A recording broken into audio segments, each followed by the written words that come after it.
What's going on, y'all? Welcome back to Kid Taj, and I think it's a fair assessment for me to say that the 2016 NBA draft class has been downright awful. I mean, if you take a look at the rookie scoring leaders, 2 out of the top 3 guys aren't even from the draft class, and the top guy who isn't from the draft class is the only player who isn't scoring in double figures. Yes, every single player from the 2016 NBA draft class is struggling to score points, to do it efficiently, to get minutes, everything. Yet, I'm still going to be talking about the 2016 NBA draft class. For some reason today, I'm going to be going over the top 10 rookies this year in the NBA, not just from the 2016 NBA draft class, but mostly from the 2016 NBA draft class. Just the top 10 rookies so far this season. Obviously, we don't have a Ben Simmons on here. He hasn't played yet.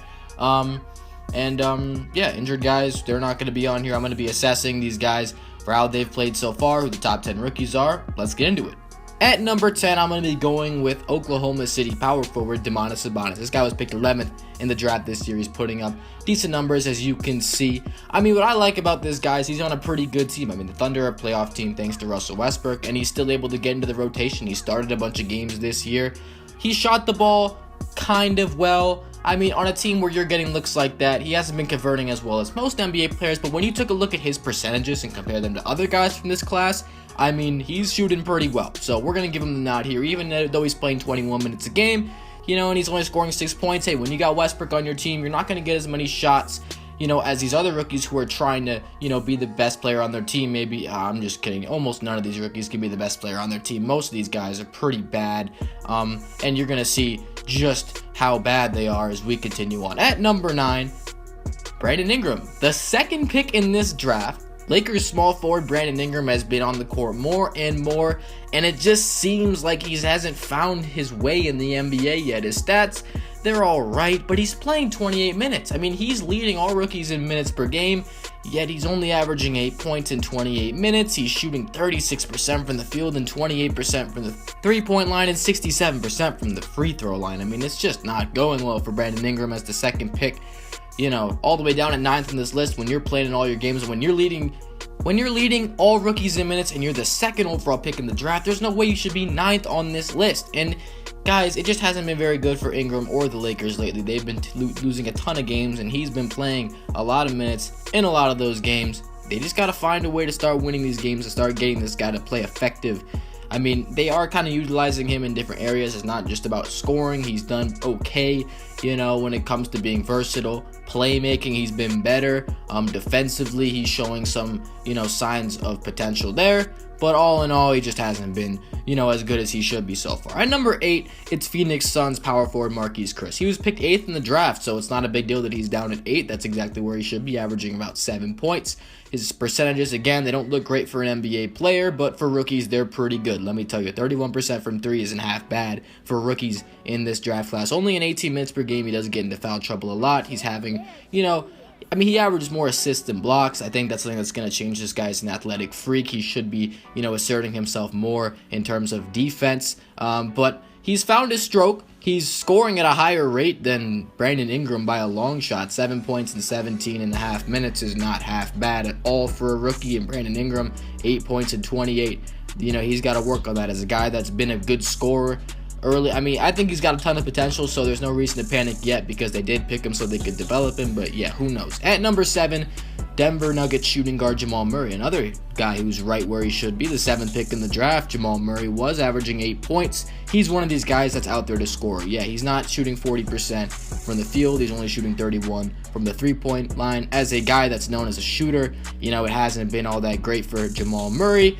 In 19 minutes per game, the Nuggets are in the playoff race though, and his minutes aren't probably going to be getting higher because he hasn't been that effective. As a guy that's supposed to be an offensive weapon, he's not very good on the defensive end at all. This guy needs to be asserting himself more in terms of scoring the basketball.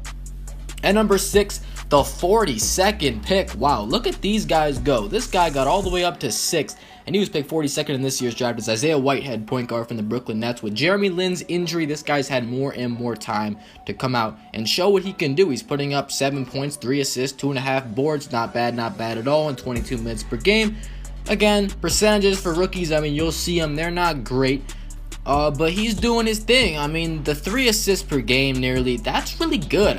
That's good enough for a third in assists among all rookies. This guy was the 42nd pick, and he's coming in here and he's asserting himself, trying to be a true point guard. I like it. He's got a little ways to go. He's really raw. He's not a guy with a lot of pure talent, a guy that you really scouted out of college a lot, because he was picked 42nd overall. They weren't really sure what this guy could do, but hey, Brooklyn, they did their thing with this guy. This is a very good pick, and the next guy on this list is also Brooklyn, so 2 in a row were very good. This guy was picked 20th this year. Shooting guard, Caris LeVert. I actually had this guy as my 5th candidate for Rookie of the Year this year.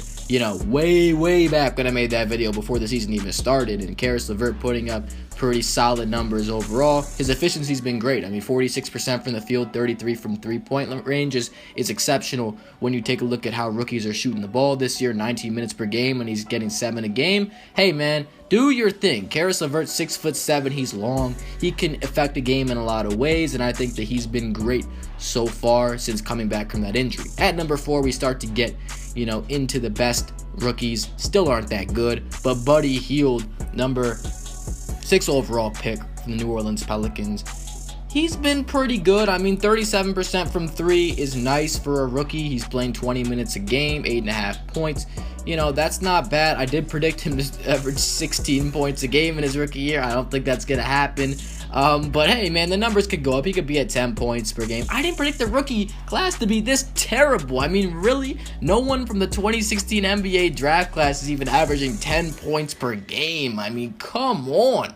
Brandon Ingram, man, you're playing 28 minutes a night. You should be averaging 12, 13, 14, 15 points or something like that. Come on, man. This is ridiculous. Anyway, Buddy Hield, he's a sharpshooter. Obviously, he's kind of like Jamal Murray in the way that he's not going to do a whole lot besides, just scoring the basketball. His rebound and assist numbers aren't going to wow you, and his defense isn't going to either. But he has been playing a pretty good role. He's shooting 38% from the field. That's about what Murray's shooting. But the difference between him and Murray is that his three-point percentage is way higher. 37% from 3, and he's shooting 90% from the line. He's been extremely effective in those areas. And I'd also take Buddy Hield over Jamal Murray in terms of defense.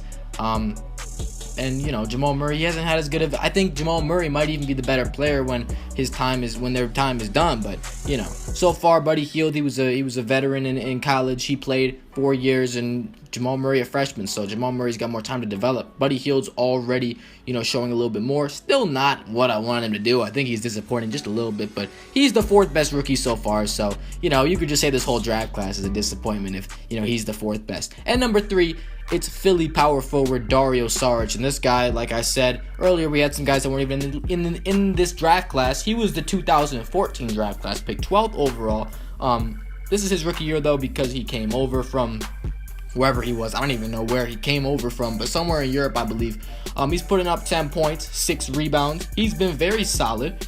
38% from the field, 33% from 3, not bad. And then he's playing 24 minutes per night, and he's on the Sixers. Sixers are led by young guys, and this guy's playing 24 minutes on a Sixers team that's doing a lot better than we thought they would. And Dario Saric has been an impact player for that team. He's not just one of those guys you're playing because you want him to get better, but he's also been a good contributor for this squad. And that's this top 3 is the guys that we start to talk about how they've had a positive effect on their team. Dario Saric has done work this season. He's been pretty good.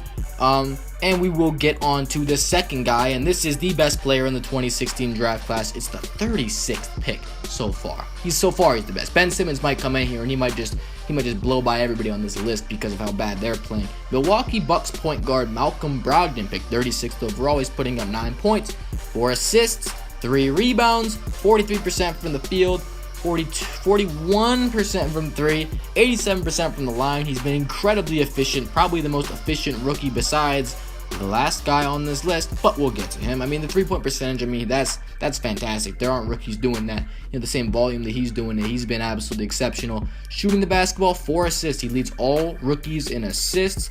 That's also great, playing 25 minutes for a Bucks team trying to get into the playoffs. He's playing a big role. He started a bunch of games. he's been a key player. I mean, he's really been a standout rookie. The only guy from the 2016 draft class that's helping his team win so well that, you know, he's a positive. He's like, you can start this guy. He will help you. He was a 4-year guy in college, so that might make some sense that he's playing so well right now. Probably doesn't have a lot of potential later on, but he's been great. I mean, even for the 36th pick, that's still a fantastic pickup. Malcolm Brogdon. We will get to number 1 right now. It's JoJo Embiid. Who else did you think it was going to be? The 3rd pick, not even this year, 2014 draft. Okay, we had Saric and Embiid from that draft to the Sixers. They really struck gold with Joel Embiid. This guy, in his rookie year after missing his first 2 years with injury, putting up 20 points, 8 rebounds, 2.5 blocks, shooting 47% from the field, 37% from 3, 78% from the line in just 25 minutes. The only player that's a rookie that's averaging double figures is putting up 20 points per game, and he's doing it in 25 minutes per game. That is just absurd. To me, 20 points in 25 minutes on a team that's they've done extremely well this season. You might look at their record, they're not in the playoffs. Well, you know, their expectations were not what they're doing right now, and it's all because of Joel Embiid. He's a superstar as a rookie, the only guy. I mean, he's so far ahead of the rest of the pack. Like, it's not, he's got that Rookie of the Year trophy locked up. I believe if he even missed the rest of the season, he would still grab that because he's been that good. No one is catching this guy. I mean, honestly, maybe there is like a limit of how many you gotta play a certain amount of games to wait. Yeah, I don't care about that. To me, you can't pass Joel Embiid. He's been elite. He's been insane. He's got to be an all-star. He's not an all-star. Why isn't he an all-star? Guys, I don't know. He should have gotten in. I like Paul Millsap as much as the next guy, but there's no reason he should be in that game instead of Joel Embiid. There's just no reason. So, Joel Embiid caps off our list of the top 10 rookies this season. So far, I mean, this list probably is going to change. We're probably going to see, you know, some fluctuating in this list. Maybe guys move up, guys move down. Hopefully, Brandon Ingram can get his shit together and get all the way to the top 5, but hey, you never know. When you're playing 28 minutes a game, though, I mean, I think there's opportunity for you to, you know, elevate yourself here. But whatever, who knows? We're going to find out. If you enjoyed this video, don't forget to leave a like, comment it down below for a new video. Subscribe if you're new. I'm out. Thanks for watching, y'all. Peace.